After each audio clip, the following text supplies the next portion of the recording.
A woman in her 60s embarks on a journey through the western United States after losing everything in the Great Recession, living as a van dwelling, modern day nomad.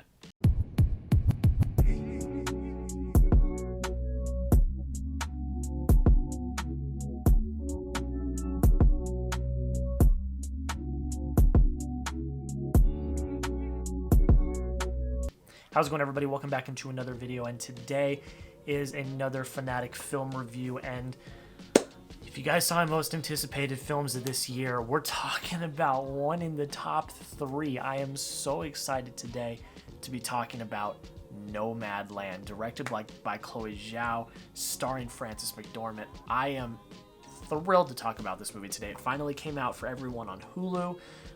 It's just... I'm really excited to talk about it. So I think without further ado, let's just hop in. I mean, the first thing is the performances, and this one's different, and I'm gonna tell you why. So Frances McDormand's brilliant in this movie. Up front, I'm just gonna say that. Like, she is absolutely fantastic in this movie. She shows great range of emotion. She just embodies just so good. She's so good.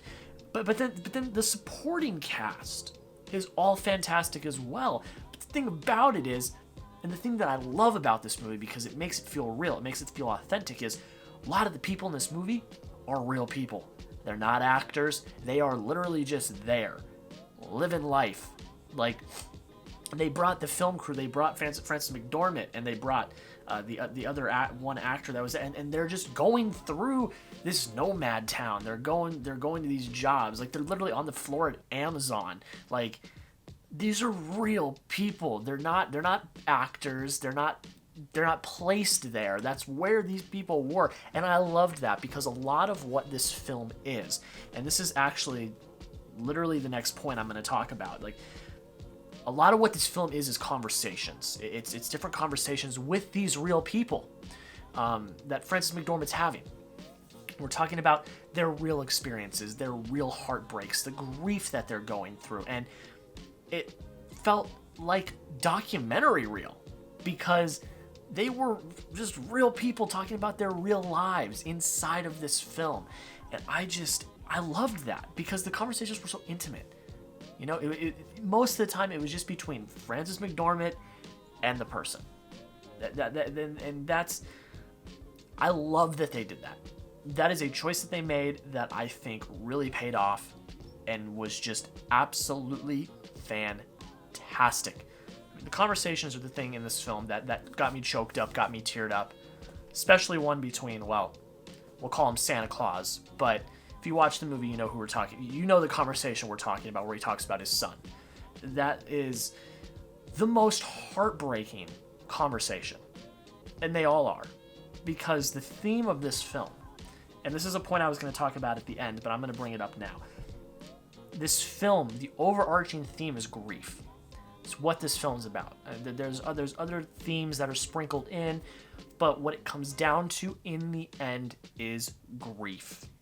That's what this film is about. And it's done in such a beautiful way.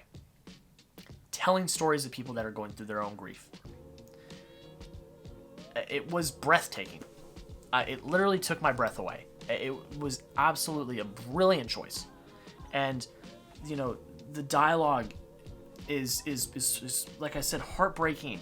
And it's raw, and it's real, and it's just... It shocked me. It shocked me. It moved me to tears. It elicited those emotions that they were going for. And it taught me a great lesson about grief. It taught me a great lesson about grief. It taught me a great lesson about loss and grief and acceptance and living. This movie's also about living your life. Like, the themes of this movie are resounding. And you see those themes just watching these people interact and watching them live their lives. And I absolutely adore that about this film. I'd love to see the screenplay. I would actually really like to see the screenplay, because I don't know how much of it is authentic. I don't know how much of it was written. I'd really like to take a look at that screenplay, because I was in awe by things that happened in this film. The next thing is the direction. I mean, Chloe Zhao directed a beautiful movie. It's gorgeous. I mean, the cinematography is just stunning. I mean, being able to capture these random places in the middle of nowhere and make them look stunning.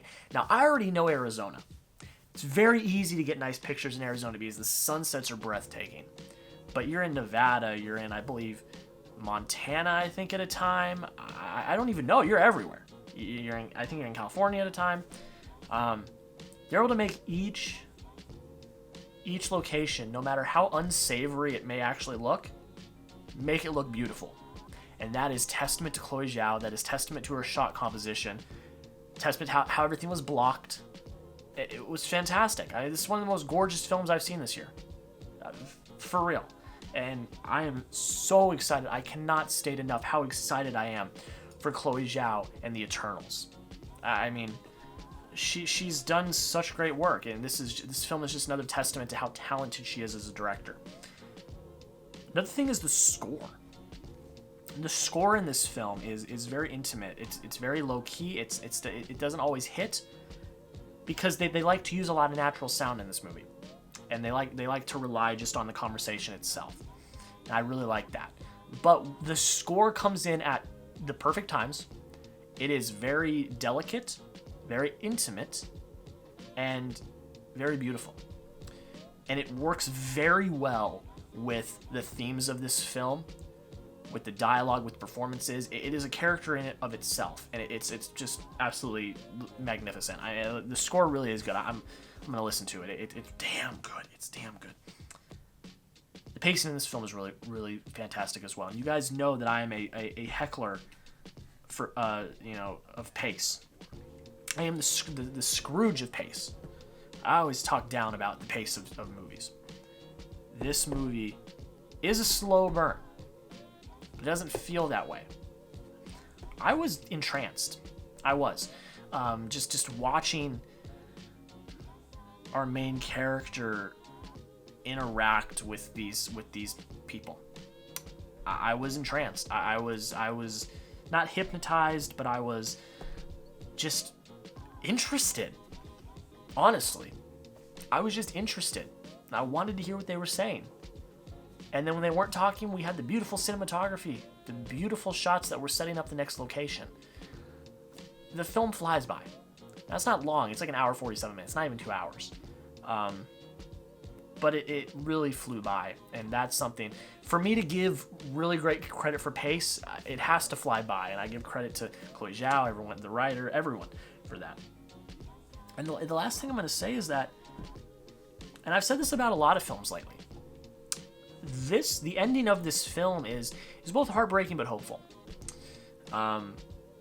It really is. And again, the overarching theme throughout this film is grief. That's what this film is talking about.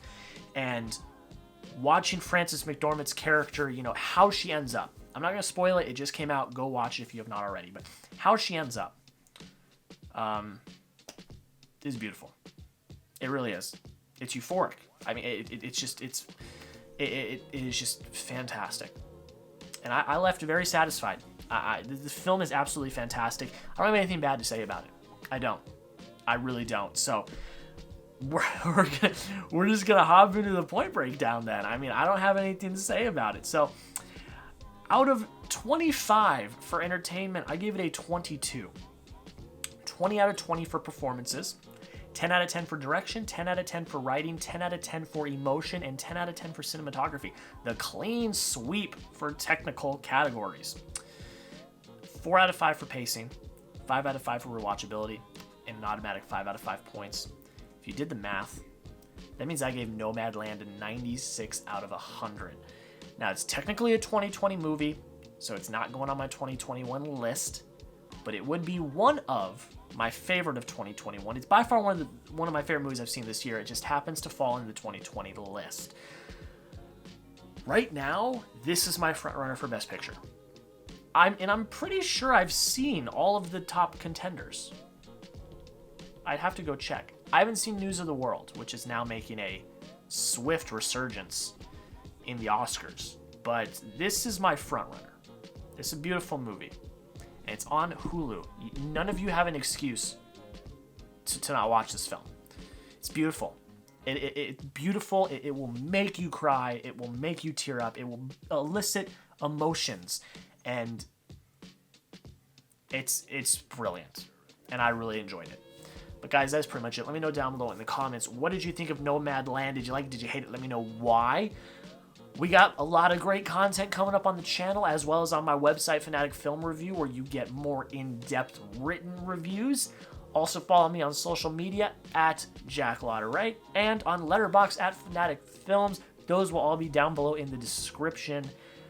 You get immediate movie reactions from any movie that I see that is released in 2021. Make sure you go check out my Patreon, which I just started. If you want to support me in any way, it is not required.